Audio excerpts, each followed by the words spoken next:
This is not the kind of government that was designed by our founders of the country. It's not what was written in the Constitution. We've only had an income tax since 1913.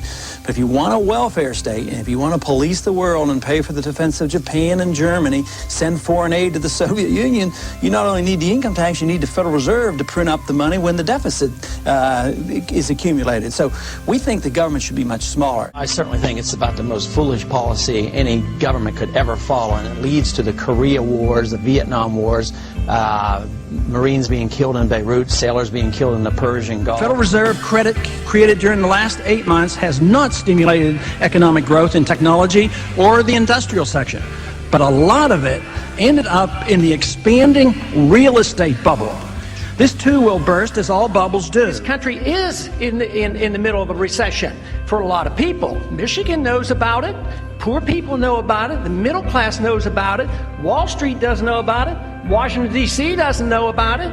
But it's because of the monetary system and the excessive spending. If we want to go to war, and if we should go to war, the Congress should declare it. We don't go to war like we did in Vietnam and Korea, because the wars never end. They're building up this case just like we did in Iraq. Build up the war propaganda. There was no Al-Qaeda in Iraq, and they had nuclear weapons, and we had to go in. I'm sure you supported that war as well. Okay. It's time we quit this. It's time. It's trillions of dollars we're spending on these wars.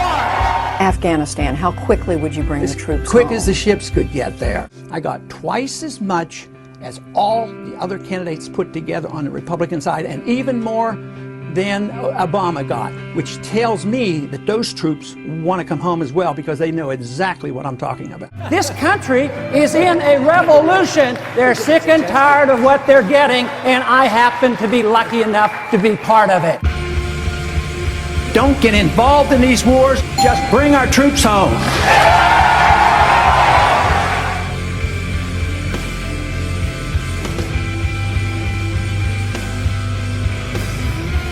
There is absolutely never a reason to give up 1 ounce of freedom for the sake of security. It won't work.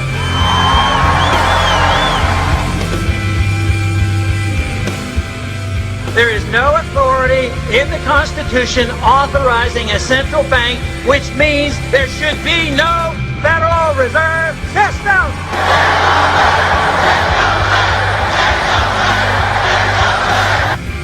An idea whose time has come cannot be stopped by any army or any government.